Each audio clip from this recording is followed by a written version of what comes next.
Debu jalanan Surabaya mengepul di belakang roda motor butut Firman. Di usianya yang menginjak kepala 3, dengan gelar sarjana kimia yang terbungkus rapi dalam lemari, ia terpaksa menukar gelar sarjananya dengan helm lusuh dan jaket kebanggaan perusahaan ojek daring. Nasib memang terkadang suka bermain-main dengan ironi. Namun, Firman tak pernah benar-benar kehilangan semangatnya. Di sela-sela mengantar penumpang dan pesanan makanan, otaknya yang cerdas seringkali mereka-reka formula kimia baru atau memecahkan teka-teki sains populer. Suatu siang yang terik di perempatan jalan yang ramai, Firman melihat seorang pengemis tua duduk bersimpuh di trotoar. Wajahnya keriput, matanya sayu. Namun ada pancaran kebijaksanaan yang aneh di sana. Tergerak oleh rasa iba, Firman merogoh saku celananya dan memberikan beberapa lembar uang kertas kepada pengemis itu. Pengemis itu menerima uluran tangan Firman dengan senyum tipis. "Nak muda yang baik hati," katanya dengan suara serak. "Ketahuilah, sebentar lagi petualangan besar akan menghampirimu. Bersiaplah karena waktu akan memanggilmu." Firman mengerutkan kening. Tidak mengerti maksudnya perkataan pengemis itu. Ia mengira lelaki tua itu hanya mengucapkan terima kasih dengan cara yang sedikit berbeda. Ia mengangguk sopan dan kembali menjalankan orderan berikutnya, melupakan perkataan aneh itu secepat ia melupakan nama penumpangnya setelah selesai mengantar. Malam harinya, setelah menyelesaikan orderan terakhir, Firman memarkirkan motornya di depan kontrakan sederhana miliknya. Ia merebahkan tubuhnya yang lelah di kasur tipis. Belum sempat matanya terpejam, tiba-tiba ruangan itu bergetar hebat. Cahaya aneh berwarna keemasan menyelimuti seluruh ruangan. Firman terkejut, berusaha bangkit. Namun, tubuhnya terasa tertarik oleh kekuatan yang tak terlihat. Detik berikutnya, ia merasakan sensasi seperti ditarik melalui lorong yang panjang dan berputar, sebelum akhirnya kegelapan menyelimutinya. Ketika Firman membuka mata, ia mendapati dirinya terbaring di atas tanah berumput yang lembab. Udara terasa asing, dipenuhi aroma bunga-bunga liar, dan sesuatu yang tidak bisa ia definisikan. Di atasnya membentang langit malam, dengan jutaan bintang yang bersinar lebih terang dari langit Surabaya yang penuh polusi cahaya. Ia bangkit dengan bingung, menatap sekeliling. Pepohonan raksasa menjulang tinggi, diterangi oleh obor-obor yang tertancap di kejauhan.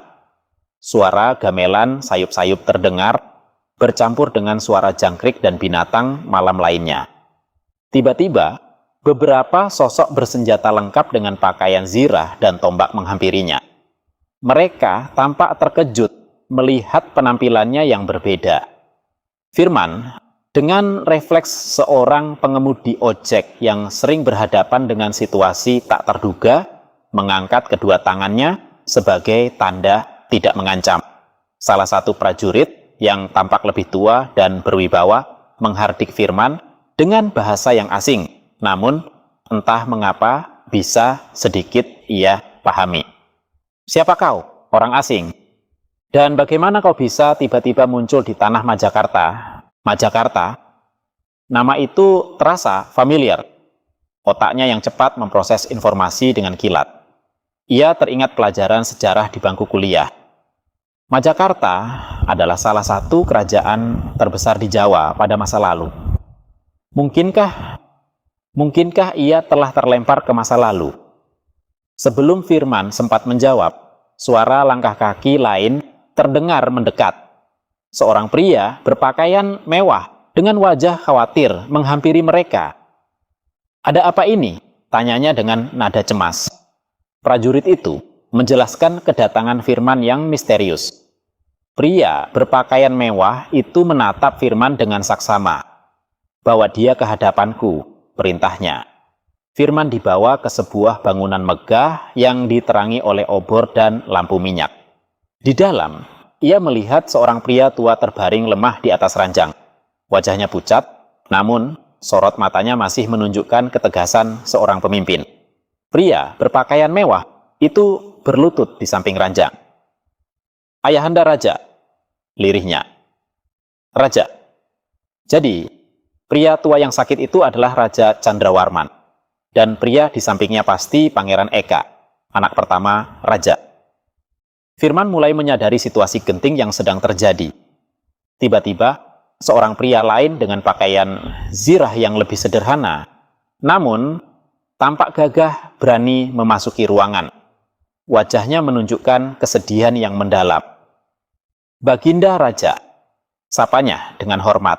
Firman mengenali nama itu dari percakapan para prajurit sebelumnya.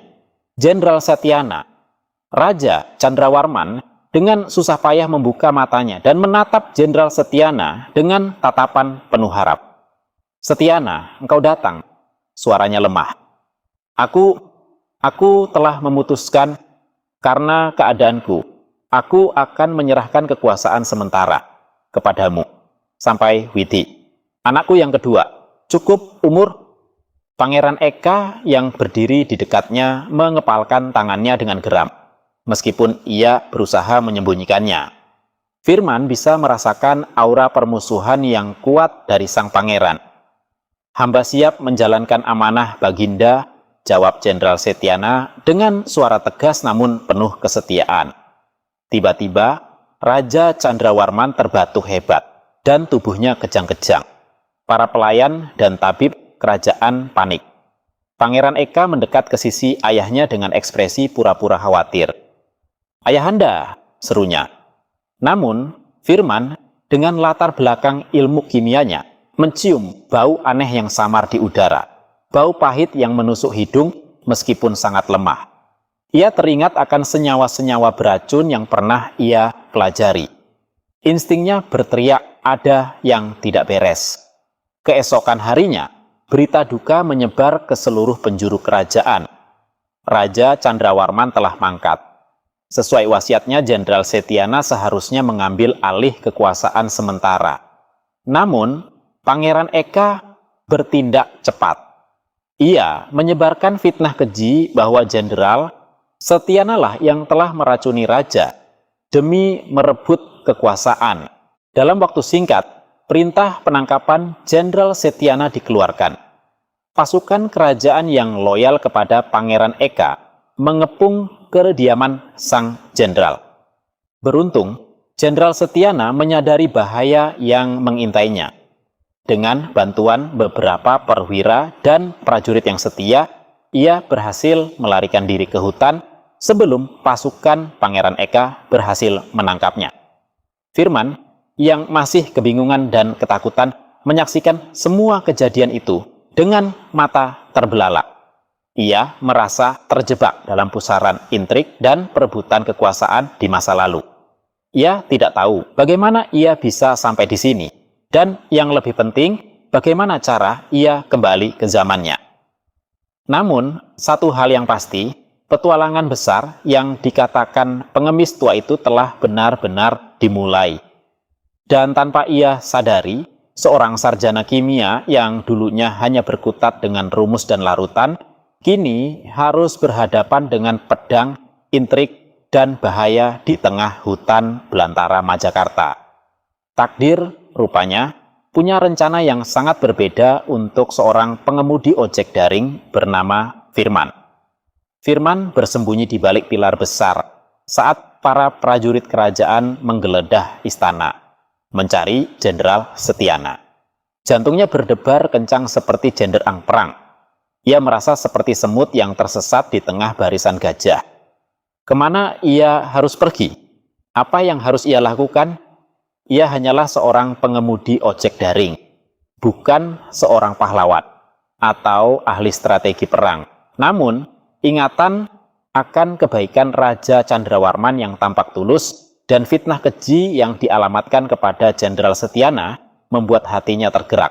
Ada rasa ketidakadilan yang membakar dalam dirinya, mirip dengan rasa frustrasi saat menghadapi orderan fiktif atau penumpang yang memberikan bintang 1 tanpa alasan jelas. Malam itu, Dengan berbekal keberanian yang dipaksakan dan sedikit naluri bertahan hidup, Firman menyelinap keluar dari istana. Ia berjalan tanpa tujuan, berusaha menjauhi keramaian dan kegaduhan. Suara-suara hutan di malam hari terdengar menakutkan, namun lebih menakutkan lagi jika ia tertangkap oleh para prajurit Pangeran Eka. Setelah berjalan cukup jauh, Firman menemukan sebuah gubuk reot di tepi hutan. Dengan hati-hati ia mendekat. Dari dalam tampak cahaya remang-remang. Ia memberanikan diri mengetuk pintu. Pintu terbuka perlahan, menampilkan seorang wanita tua dengan wajah ramah, namun penuh kewaspadaan. "Siapa kau, anak muda? Malam-malam begini berkeliaran di hutan?" tanyanya dengan suara lembut. Firman menceritakan sepotong kisah tentang dirinya yang tersesat dan membutuhkan pertolongan. Ia tidak berani mengatakan yang sebenarnya tentang bagaimana ia bisa tiba di masa lalu. Wanita tua itu, yang ternyata seorang peramu obat tradisional, merasa iba dan mempersilakannya masuk. Di dalam gubuk yang sederhana itu, Firman mendapatkan makanan hangat dan tempat untuk beristirahat. Ia belajar sedikit tentang kehidupan di masa itu dari wanita tua itu, yang bernama Embok Darmi. Embok Darmi bercerita tentang Raja Candrawarman yang bijaksana, Pangeran Eka yang ambisius, dan Jenderal Setyana yang sangat dihormati rakyat. Keesokan harinya, saat Firman membantu Embok Darmi mengumpulkan tanaman obat di hutan, ia secara tidak sengaja mendengar percakapan beberapa orang yang bersembunyi di balik pepohonan besar.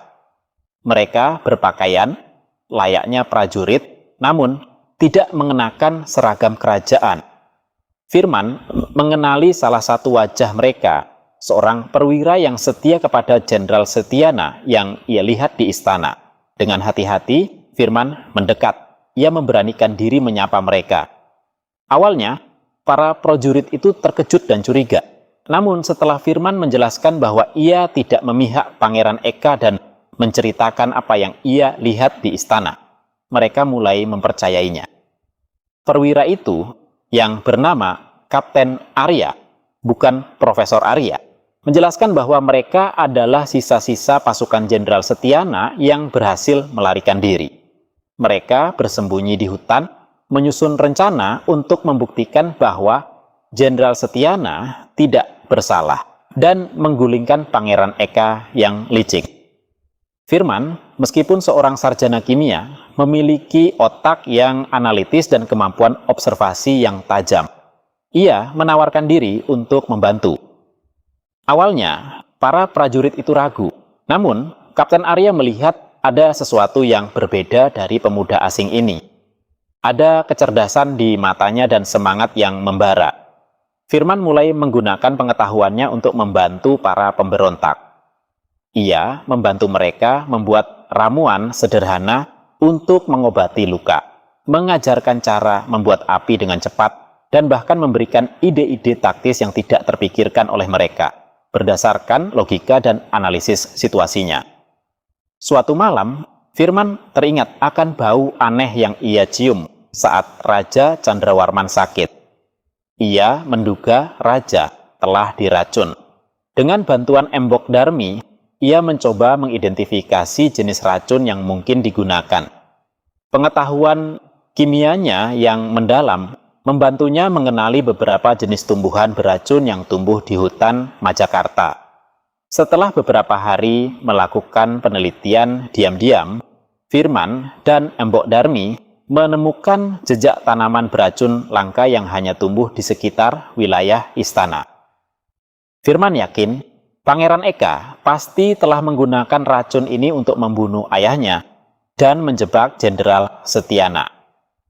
Dengan bukti yang mereka kumpulkan, meskipun masih berupa petunjuk, Firman dan para pemberontak di bawah pimpinan Jenderal Setyana yang akhirnya berhasil mereka temui di persembunyian yang lebih dalam di hutan, menyusun rencana untuk mengungkap kejahatan Pangeran Eka. Rencana mereka berani dan penuh risiko. Firman dengan penyamaran sebagai seorang pedagang asing, akan mencoba menyusup kembali ke istana untuk mencari bukti yang lebih kuat tentang racun tersebut. Sementara itu, Jenderal Setyana dan pasukannya akan bersiap di luar istana untuk melakukan serangan jika rencana Firman berhasil mengungkap kebenaran. Malam yang gelap menjadi saksi bisu penyusupan Firman ke dalam istana yang kini dikuasai oleh Pangeran Eka. Dengan jantung berdebar-debar, ia menghindari para penjaga dan mencari ruang penyimpanan obat-obatan kerajaan. Pengetahuan kimianya membantunya mengenali berbagai jenis ramuan dan serbuk. Setelah mencari dengan teliti, ia menemukan sebuah botol kecil yang tersembunyi di balik guci besar. Di dalamnya terdapat sisa serbuk berwarna kehitaman dengan bau pahit yang sama seperti yang ia ingat. Saat Firman hendak keluar dari ruangan itu, ia berpapasan dengan salah satu dayang istana yang tampak mencurigainya. Dayang itu mengenali Firman sebagai orang asing yang sempat terlihat beberapa hari sebelumnya. Firman terpojok. "Siapa kau? Apa yang kau lakukan di sini?" tanya dayang itu dengan nada curiga. Sebelum Firman sempat menjawab, suara gaduh dan denting senjata terdengar dari luar istana. Serangan Jenderal Setyana telah dimulai. Firman memanfaatkan kekacauan itu untuk melarikan diri, membawa bersamanya botol berisi sisa racun sebagai bukti kejahatan Pangeran Eka. Kejar-kejaran sengit terjadi di dalam istana. Firman dengan kelincahan seorang pengemudi ojek yang terbiasa menghindari kemacetan, berhasil menghindari kejaran para prajurit. Ia berlari menuju gerbang istana, tempat Jenderal Setyana dan pasukannya sedang bertempur melawan pasukan Pangeran Eka yang terkejut dengan serangan mendadak ini. Dengan botol di tangannya, Firman berhasil mencapai Jenderal Setyana. "Jenderal, ini buktinya, Raja diracun," serunya, menyerahkan botol kecil itu. Jenderal Setyana menatap botol itu dengan mata penuh harap. Ia segera memerintahkan beberapa prajuritnya untuk mengamankan Firman dan menganalisis isi botol tersebut. Pertempuran semakin sengit. Pasukan Pangeran Eka, meskipun lebih banyak, tampak terkejut dan tidak siap dengan serangan mendadak ini. Loyalitas rakyat Majakarta kepada Jenderal Setyana dan kenangan akan Raja Candrawarman yang adil juga menjadi penyemangat bagi para pemberontak. Di tengah pertempuran, Firman tidak hanya berdiam diri, insting bertahan hidupnya mendorongnya untuk bertindak. Ia mengambil pedang seorang prajurit yang tumbang dan dengan gerakan-gerakan canggung namun penuh semangat, ia berusaha membantu para pemberontak. Kecepatannya dan kemampuannya menghindari serangan lawan yang terlatih saat menghindari senggolan motor di jalanan Surabaya ternyata cukup efektif di medan perang yang kacau ini. Pertempuran mencapai puncaknya saat Jenderal Setyana berhadapan langsung dengan Pangeran Eka. Pangeran Eka yang selama ini hanya mengandalkan kelicikan, ternyata tidak memiliki kemampuan bertarung yang sebanding dengan Jenderal Setyana yang gagah berani. Dalam pertarungan singkat namun sengit, Pangeran Eka berhasil dilumpuhkan. Saat Pangeran Eka tertangkap dan bukti racun di tangannya diperiksa oleh para tabib kerajaan, kebenaran akhirnya terungkap. Raja Candrawarman ternyata benar-benar diracun oleh anak pertamanya sendiri. Fitnah terhadap Jenderal Setyana terbongkar. Sorak-sorai kemenangan menggema di seluruh istana. Rakyat Majakarta menyambut Jenderal Setyana sebagai pahlawan. Firman, sang pengemudi ojek daring dari masa depan, berdiri di samping Jenderal Setyana, merasa bangga sekaligus bingung. Ia telah menjadi bagian dari sejarah, meskipun ia tidak pernah memintanya. Lalu, bagaimana Firman akan kembali ke zamannya? Pertanyaan itu kembali menghantuinya di tengah perayaan kemenangan.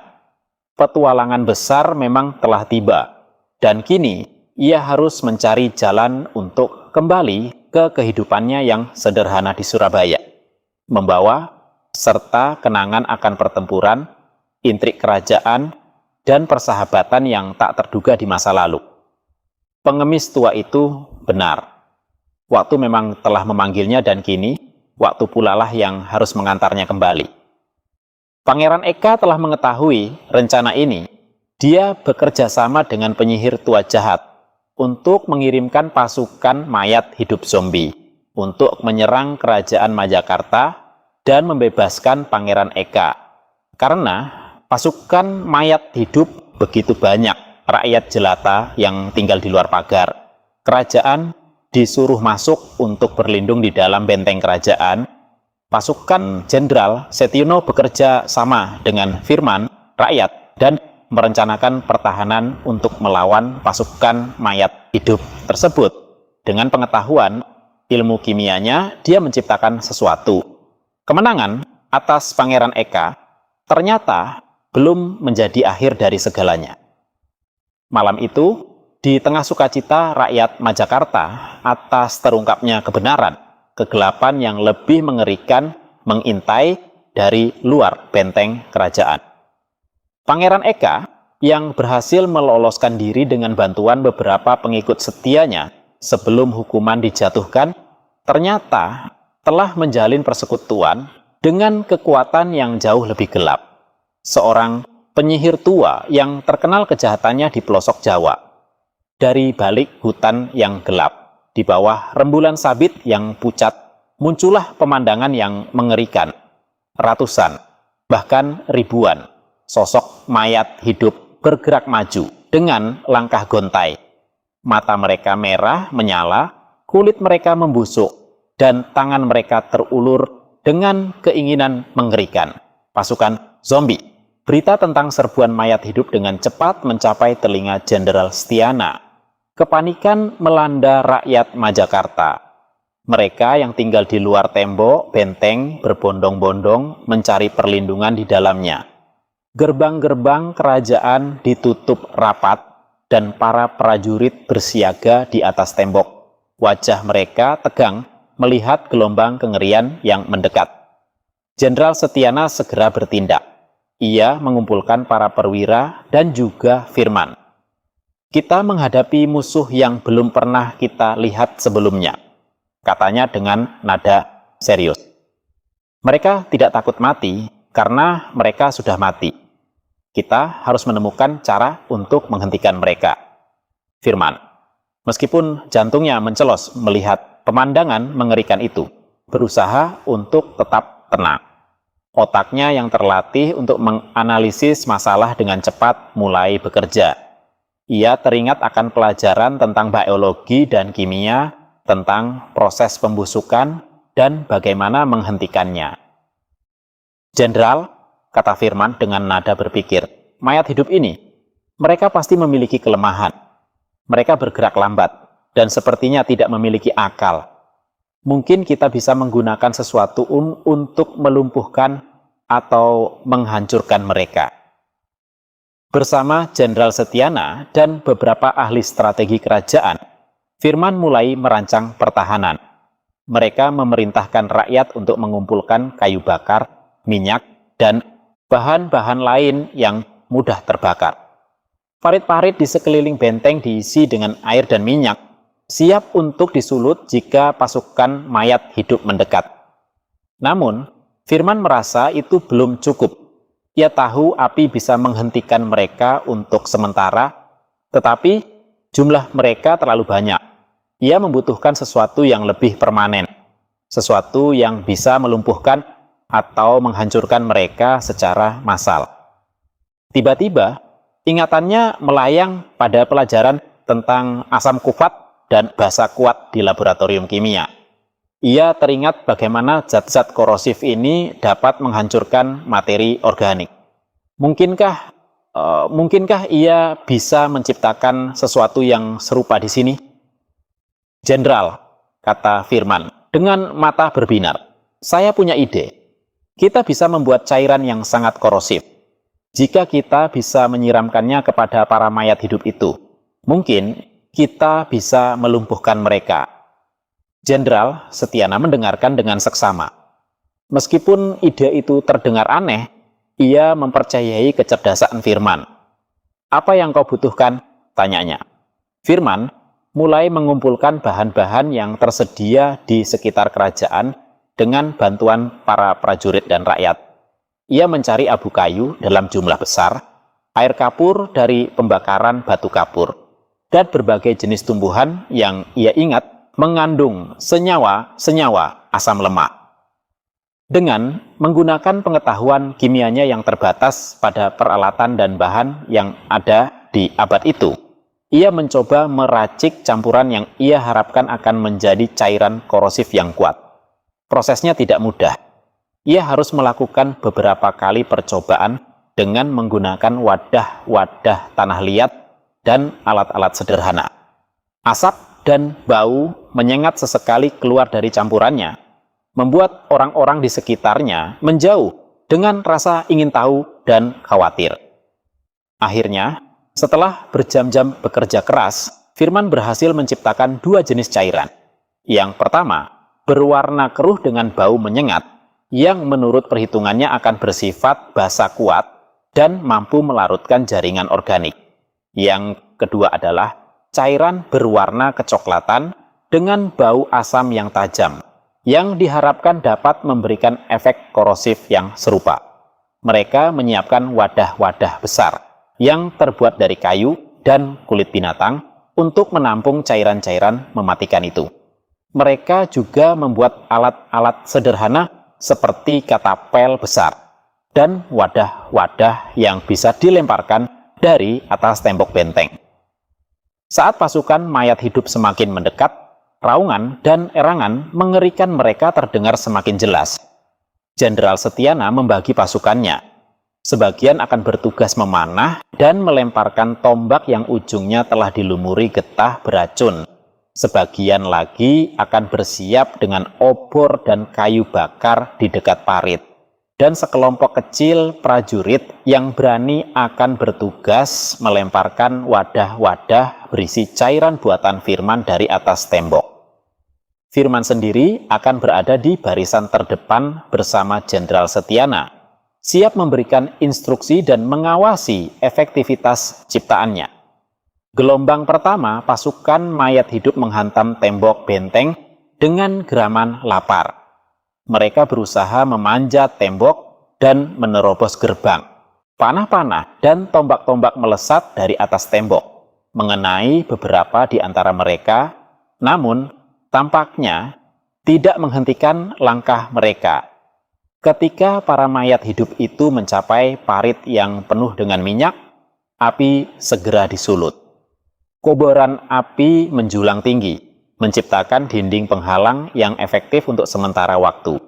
Namun, jumlah mayat hidup terlalu banyak, dan beberapa di antara mereka mulai terbakar, namun tetap berusaha menyeberangi kobaran api. Saat itulah, Firman memberikan aba-aba. Wadah-wadah berisi cairan korosif mulai dilemparkan dari atas tembok. Beberapa wadah pecah saat menghantam tanah. Menyiramkan cairan mematikan ke arah kerumunan mayat hidup. Reaksi mengerikan terjadi. Kulit mayat hidup yang terkena cairan itu mulai melepuh dan mengelupas, daging mereka seperti meleleh, dan beberapa di antara mereka langsung tumbang dengan erangan kesakitan yang mengerikan.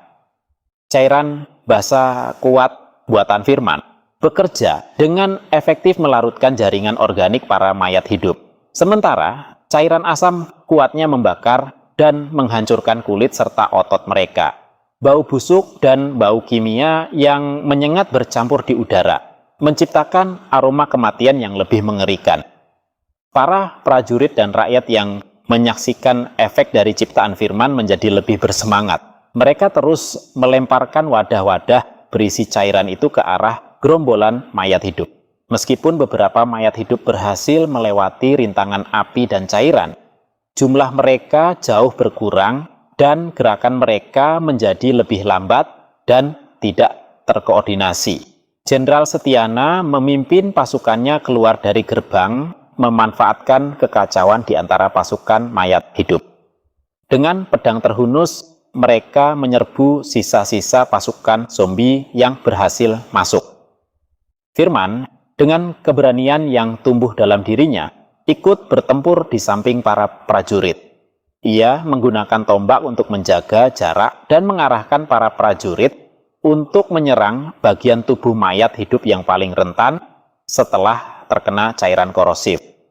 Pertempuran berlangsung sengit, namun dengan taktik yang cerdik dan senjata kimia sederhana buatan Firman, pasukan Majakarta berhasil memukul mundur gelombang pertama serangan mayat hidup.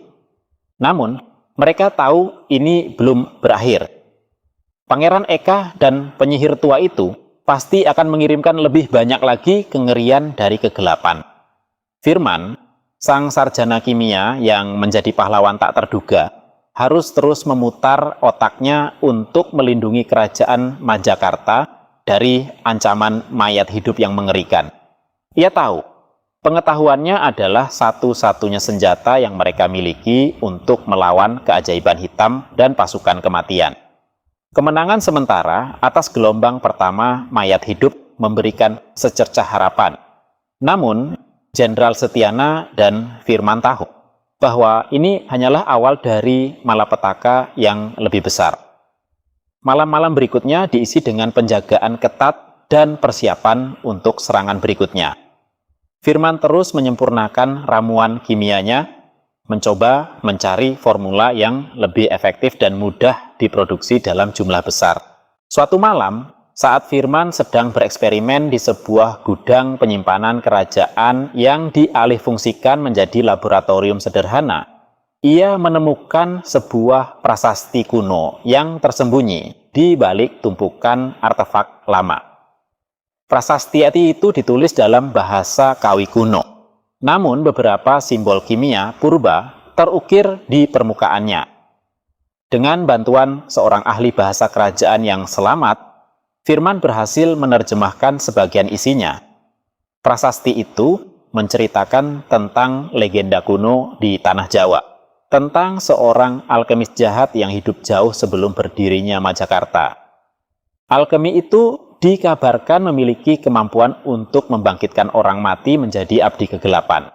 Namun, ia berhasil dikalahkan dan disegel di sebuah tempat tersembunyi. Prasasti itu juga menyebutkan tentang kunci kehidupan terbalik, sebuah artefak kuno yang menjadi sumber kekuatan alkemis tersebut dan juga satu-satunya cara untuk menghancurkan para mayat hidup secara permanen. Pikiran Firman menyadari sesuatu yang mengerikan dari simbol-simbol kimia purba di prasasti itu. Beberapa simbol sangat familiar baginya. Mereka sangat mirip dengan notasi awal untuk elemen-elemen kimia dasar yang ia pelajari di universitas. Bagaimana mungkin simbol-simbol yang ia kenali dari abad ke-21 bisa ada ribuan tahun yang lalu? Bersamaan dengan pencerahan yang membingungkan itu, seorang utusan panik tiba di hadapan Jenderal Setiana. Gelombang kedua, pasukan mayat hidup menyerbu benteng. Namun kali ini mereka jauh lebih terorganisir dan dipimpin oleh sosok yang menunggangi kuda hitam legam. Sosok itu mengenakan jubah hitam dan topeng tengkorak, memancarkan aura kekuatan gelap yang menakutkan. Firman merasakan firasat buruk. Ia melihat ke arah sosok bertopeng itu dan tiba-tiba sebuah ingatan samar melintas di benaknya. Ingatan tentang pengemis tua di Surabaya. Tatapan matanya yang aneh, perkataannya tentang petualangan besar. Ada sesuatu yang janggal tentang pengemis itu. Saat sosok bertopeng itu mendekat, Firman merasakan energi yang aneh berdenyut di udara. Tiba-tiba, penglihatannya kabur, dan ia merasakan sensasi familiar, seperti saat ia pertama kali terlempar ke masa lalu.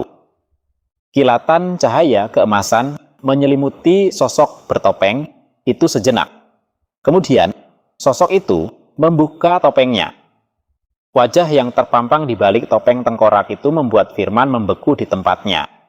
Jenderal Setiana dan para prajurit di sekitarnya terkejut dan kebingungan. Wajah itu sangat familiar bagi Firman. Keriput di sekitar mata, senyum tipit yang penuh kebijaksanaan. Itu adalah wajah pengemis tua yang ia temui di Surabaya.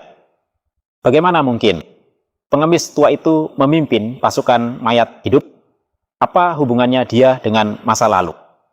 Sebelum Firman sempat mencerna keterkejutan yang luar biasa ini, pengemis tua atau siapapun dia sebenarnya berbicara dengan suara yang bergema dan penuh kekuatan, bukan lagi suara serak seorang pengemis. "Salam dari masa depan, Firman. Kau pasti terkejut melihatku di sini." Firman tercengang. Kau pengemis itu bagaimana?" Pengemis tua itu tertawa dingin. "Aku bukan hanya seorang pengemis, Nak. Aku adalah penjaga keseimbangan waktu. Dan kau adalah anomali. Keberadaanmu di masa lalu telah mengacaukan segalanya." Ia melanjutkan, "Kau bertanya-tanya tentang simbol-simbol kimia di prasasti itu. Itu adalah warisan dari masa depanku, jejak pengetahuan yang kutinggalkan di masa lalu untuk mempersiapkan kedatanganku kembali. Aku adalah alkemis jahat yang disegel itu, dan aku telah menunggu saat yang tepat untuk kembali dan mengambil apa yang menjadi hakku."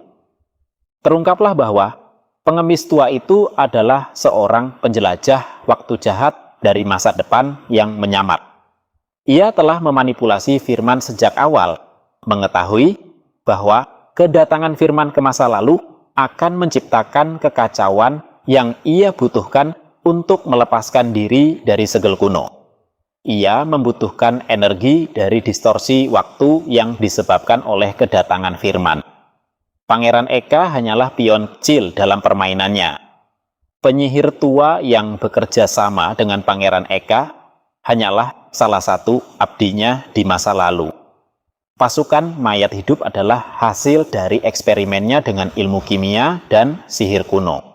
Kini, Firman menyadari bahwa petualangan besarnya bukan hanya tentang membantu kerajaan Majakarta, tetapi juga tentang memperbaiki kesalahan yang tidak sengaja ia perbuat.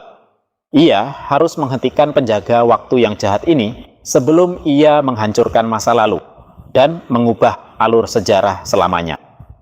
Pertempuran ini bukan lagi hanya tentang hidup dan mati, tetapi tentang keberlangsungan waktu itu sendiri. Dan seorang pengemudi ojek daring dari Surabaya adalah satu-satunya harapan untuk menyelamatkan masa lalu dari ancaman masa depan yang kelam. Kebenaran yang terungkap menghantam Firman seperti palu godam. Ia adalah penyebab kekacauan ini, pion yang tidak sadar dalam rencana jahat sang pengemis. Rasa bersalah bercampur dengan tekad yang membara. Ia harus menebus kesalahannya, meskipun nyawa taruhannya. Jenderal Setiana dan para prajurit Majakarta, meskipun terkejut dengan pengungkapan identitas musuh, tidak kehilangan semangat juang. Mereka melihat tekad di mata Firman dan siap bertempur di sisinya. Pertempuran melawan pasukan mayat hidup yang dipimpin oleh penjelajah waktu jahat itu pun berkobar lebih dahsyat dari sebelumnya. Penjelajah waktu itu yang menyebut dirinya Kronos, sebuah ironi yang pahit bagi Firman, memiliki kekuatan yang mengerikan. Ia tidak hanya mengendalikan pasukan mayat hidup, tetapi juga mampu memanipulasi waktu dalam skala kecil, mempercepat gerakan zombinya, atau memperlambat serangan para prajurit Majakarta. Firman, dengan bantuan pengetahuannya tentang kimia, terus menciptakan dan mendistribusikan cairan korosifnya. Namun, Kronos tampaknya telah mengantisipasi taktik ini. Beberapa mayat hidup kini dilindungi oleh lapisan zat aneh yang membuatnya lebih tahan terhadap cairan buatan Firman. Pertempuran mencapai titik kritis ketika Kronos berhasil menerobos garis pertahanan dan menuju ke jantung kerajaan. tempat prasasti kuno yang menjadi sumber kekuatannya berada. Jika Kronos berhasil mendapatkan kembali artefak kunci kehidupan terbalik yang disegel di sana, kekuatannya akan menjadi tak terhentikan, dan seluruh masa lalu akan berada di bawah kendalinya. Firman tahu ia harus bertindak. Ini bukan lagi hanya tentang menyelamatkan Majakarta, tetapi tentang melindungi seluruh garis waktu. Ia melihat kesempatan ketika Kronos lengah sejenak, fokus pada para prajurit yang berusaha menghalanginya. Teringat akan pelajaran tentang reaktivitas unsur-unsur kimia, Firman memiliki ide gila dan sangat berbahaya. Ia berlari menuju gudang penyimpanan mesiu kerajaan. Ia tahu, jika ia bisa menciptakan reaksi kimia yang sangat kuat dan terkontrol di dekat Kronos, ia mungkin bisa mengganggunya atau bahkan menghancurkannya. Dengan tergesa-gesa, Firman mencampur beberapa bahan kimia yang ia temukan di gudang itu, memanfaatkan pengetahuannya untuk menciptakan senyawa yang sangat mudah menguap dan reaktif. Ia tahu ini sangat berisiko, ledakan yang dihasilkan bisa membunuhnya juga. Namun, tidak ada pilihan lain. Sambil membawa wadah berisi campuran berbahaya itu, Firman berlari menuju tempat Kronos berada. Jenderal Setyana dan para prajurit melihat apa yang akan dilakukan Firman dan berusaha membuka jalan baginya, menyerbu dengan sekuat tenaga untuk mengalihkan perhatian Kronos. "Apa yang kau lakukan, bocah bodoh?" raung Kronos melihat Firman mendekat dengan wadah di tangannya. "Membayar hutang," jawab Firman dengan suara lantang, meskipun hatinya berdebar kencang. "Kau telah mengacaukan waktuku, sekarang aku akan mengacaukan rencanamu." Dengan gerakan cepat, Firman melemparkan wadah itu ke arah kaki Kronos dan segera melemparkan obor yang ia bawa. Ledakan dahsyat mengguncang seluruh area. Cahaya terang menyilaukan dan gelombang kejut yang kuat merobohkan para prajurit di sekitarnya. Ketika asap dan debu mereda, terlihatlah Kronos terhuyung-huyung. Kekuatan ledakan dan reaksi kimia yang diciptakan Firman telah merusak sebagian tubuhnya dan mengganggu aliran energinya. Pasukan mayat hidup di sekitarnya tampak kehilangan kendali, bergerak tanpa arah. Namun, Firman sendiri tergeletak tak bergerak di dekat Kronos. Ledakan itu terlalu dekat. Tubuhnya penuh luka bakar, dan ia kehilangan banyak darah. Jenderal Setyana segera menghampiri Firman. "Firman, bertahanlah," serunya dengan nada cemas. Firman tersenyum lemah. "Aku sudah melakukan yang seharusnya." Suaranya semakin pelan. Ia menatap Jenderal Setyana dengan tatapan penuh harap. "Jaga masa lalu, jaga Majakarta." Napas terakhir Firman terhembus. Ia telah mengorbankan dirinya untuk menghentikan ancaman dari masa depan, menebus kesalahannya dengan pengorbanan yang heroik. Kronos, meskipun terluka parah, masih berusaha untuk bangkit. Namun, tanpa kendali penuh atas waktunya dan dengan energi yang terkuras, ia menjadi sasaran empuk bagi Jenderal Setyana dan para prajurit Majakarta yang marah dan berduka. Dengan semangat yang membara, mereka menyerbu Kronos dan akhirnya berhasil mengalahkannya. Tubuh penjelajah waktu jahat itu perlahan menghilang, seolah terhapus dari garis waktu. Kekuatan pasukan mayat hidup pun lenyap seiring dengan lenyapnya Kronos. Mereka kembali menjadi mayat tak bernyawa, tergeletak di medan perang. Majakarta selamat, namun kemenangan itu diraih dengan harga yang mahal. Mereka kehilangan seorang pahlawan yang datang dari masa depan, seorang sarjana kimia yang terpaksa menjadi pengemudi ojek, namun memiliki keberanian dan kecerdasan untuk menyelamatkan sebuah kerajaan dari ancaman yang tak terbayangkan. Rakyat Majakarta mengenang Firman sebagai pahlawan yang datang dari langit, yang dengan pengetahuannya dan pengorbanan dirinya telah melindungi mereka dari kegelapan. Kisahnya menjadi legenda, diceritakan dari generasi ke generasi tentang seorang pria asing yang datang membawa keajaiban dan mengorbankan segalanya untuk masa lalu yang bukan miliknya. Prasasti kuno yang ditemukan Firman kemudian diukir kembali, menambahkan kisah tentang sang kurir waktu dari masa depan yang telah menyelamatkan Majakarta. Meskipun ia tidak pernah kembali ke zamannya, jejaknya akan selamanya terukir dalam sejarah kerajaan Majakarta.